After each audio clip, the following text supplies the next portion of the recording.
Bayangin, lagi asik mancing, tiba-tiba diserang ratusan ikan yang kelihatan sangat nggak wajar.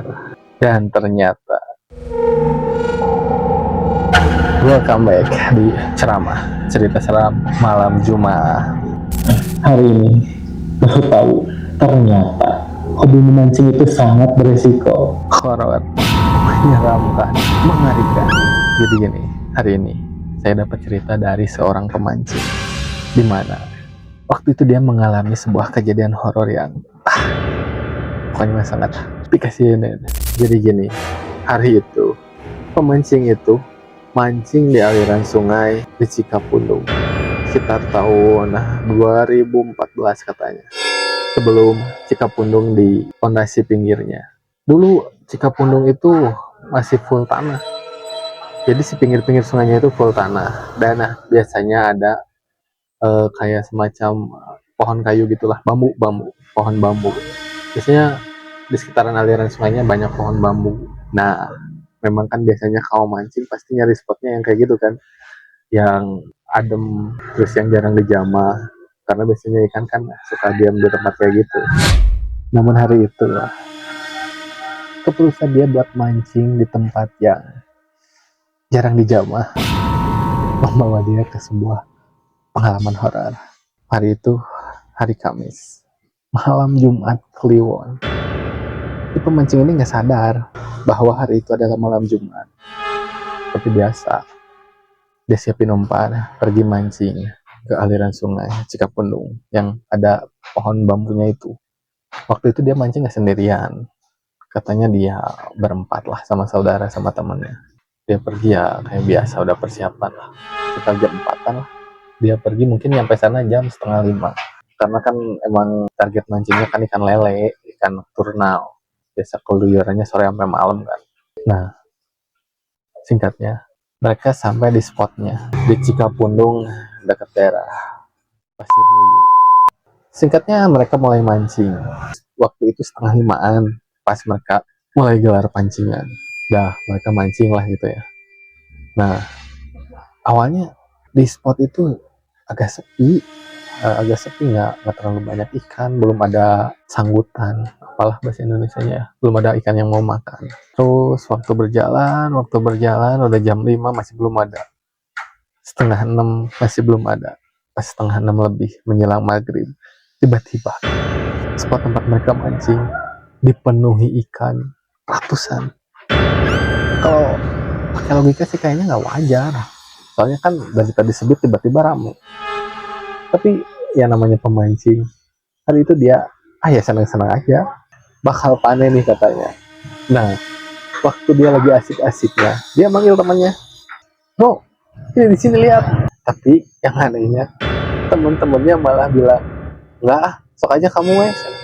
Pas dia lempar si apa namanya itu teh, kukumbul apa tuh bahasa Indonesianya teh, pelampung. Si pelampungnya itu kayak dimakan, udah kayak gini, tek tek, tapi pas ditarik nggak dapet. Aneh. Harusnya kalau posisi pelampungnya kayak gitu harusnya dapat, tapi ya namanya juga mungkin lagi asik, adrenalin lagi tinggi karena lihat ikan yang begitu banyak kan, logikanya nggak jalan. Dia terusin mancing sampai keasikan, dan sampai di satu momen si pelampungnya tuh kayak gini, muter set, malah muter-muter, bukannya tenggelam. Dia pikir mungkin lagi dimainin ikan, dan tiba-tiba dari sebelah kiri datang ikan lele 3 ekor katanya, berenang nyamperin pelampungnya dia. Tapi aneh, posisi berenangnya kayak gini dah. Jadi si buntutnya itu, si kepalanya itu di atas, kayak berdiri gini. Jadi lurus gitu nyamperin. Di situ dia mulai merinding. Kok aneh? Ada ikan lele kok berenangnya kayak gitu kan? Pas dia nengok ke kanan ke kiri, ternyata teman-temannya sama saudaranya udah nggak ada. Dan terdengar kumandang azan. Seketika bulu kuduknya merinding. Dari seberang sungai ada bapak-bapak yang ngasih kode nyuruh dia pulang. Bapak-bapak itu teriakin, udahan dulu, udah maghrib, pamali, sambil nunjuk-nunjuk ke arah dia. Iya, yang emang awalnya excited karena mungkin ya lihat ikan segitu banyaknya kan, tiba-tiba ingat itu malam Jumat, Dan kejadian yang barusan dia alami itu udah di luar nalar. Masa ya ada segerombolan ikan tiba-tiba nyerang, terus ada ikan yang berenangnya aneh kan, kayak gini, berdiri. Ketika dia pun beres-beres lalu pulang, namun sehoronya katanya nggak berhenti sampai di situ. Pas di perjalanan pulang dia kan nyusurin sungai itu sampai ke dekat pemukiman. Nah, pas dekat pemukiman dia ngalamin sebuah kejadian yang pas dia jalan tak tak tak tak, tiba-tiba pandangannya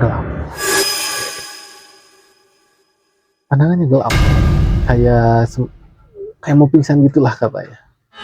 Terus dia ngerasain tubuhnya kayak kedorong ke depan. Terus tiba-tiba dia kayak ngelihat badannya sendiri mau jatuh. Kayak gini tah. Jadi ini badannya. Dia kayak gini, set, kayak ngejauhin badannya sendiri. Tapi tiba-tiba ada bisikan yang ngebisikin tepat ke di sini nih, area belakang kepalanya sampai ke telinga. Bisikan itu bilang, Anas. Seketika dia pun langsung baca surat Anas. Dan seketika dia sadar, posisinya udah gini, udah mau miring, udah mau jatuh. Pas udah mau miring gini, setelah baca surat Anas itu tiba-tiba dia berdiri lagi. Dan itu rasanya tuh kayak emang mau pingsan katanya. Ini udah gini aja. Dia udah gini kayak mau lepas sih. Mungkin rohnya kayaknya ya mau lepas kayak gitu kemarin. Tapi tiba-tiba ada yang ngasih tahu suruh baca Anas, masuk lagi. Mungkin kayak gitu sih. Tapi nggak tahu juga. Karena bukan saya yang ngalamin, saya juga nggak terlalu ngerti hal-hal kayak gitulah. Intinya, ya kejadian itu sangat horor. Karena kan dia mancing dari sepi tiba-tiba ikan banyak ngumpul, terus tiba-tiba ada ikan yang berenangnya abnormal, berdiri. Terus pas mau pulang, tiba-tiba dia mau pingsan dan seakan-akan katanya dia ngelihat badannya sendiri mau jatuh. Kayak gini, kan aneh, nggak masuk akal. Tapi bukan cuma itu. Setelah dia pulang keesokan harinya, kan memang dia rumahnya di daerah situ kan. Dia ngobrol sama orang yang di seberang kemarin. Kata orang yang di seberang itu, jadinya wanian, kalau bahasa Indonesia mah, kamu berani banget mancing malam Jumat di haur. Haur itu ya yang banyak pohon bambu gitu, bambu lah, pohon bambu haur disebutnya kalau di sini. Di situ kan angker sana. Tapi kemarin di situ banyak banget ikannya tiba-tiba sana. Terus kata temannya itu, justru eta kalau lagi mancing tiba-tiba ikan banyak, justru aneh. Kata uak saya, kalau biasanya lagi mancing tiba-tiba ikan banyak, biasanya ada kunti. Terus ketika semua orang langsung diem, kunti? Ah iya bener-bener. Kemarin saya teh pas waktu nyuruh kamu pulang, di belakang kamu teh ada sosok wanita pakai baju putih. Makanya sama saya disuruh pulang, udah beresin, udah mau maghrib juga kan. Seketika badan si pemancing itu pun merinding. Tapi asa nggak ada yang aneh. Cuman emang kemarin teh si ikan teh kan pada ngumpul, terus tiba-tiba ada lele yang berenangnya teh aneh. Berenangnya teh berdiri kayak gini tah. Nyamperin ke pelampung saya, tapi sama saya ditarik. Itu kan pelampungnya udah ngelelep, tapi ditarik nggak adaan. Ya fix berarti ya mah ikan jadi-jadian. Seketika dia pun panik dan merinding. Dan ramailah hari itu dengan cerita pemancing yang disamperin kunti sana. Karena biasanya kata-kata orang situ mah, kalau lagi mancing tiba-tiba ikannya banyak, dari sepi tiba-tiba banyak, katanya itu teh ada sosok makhluk halus di belakangnya yang katanya minta ikan. Kata orang situ biasanya kalau misalnya dapat, lempar ke belakang satu, sisanya buat kita, katanya gitu mitosnya.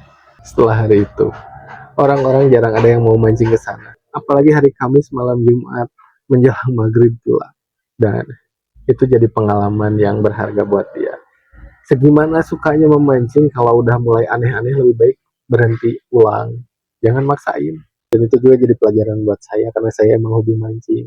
Saya jadi nggak mau geresak gerusuk ke tempat-tempat yang jarang dijamah. Memang potensi dapat ikannya ya lebih gede karena jarang dijamah kan, pasti kan senang di tempat kayak gitu.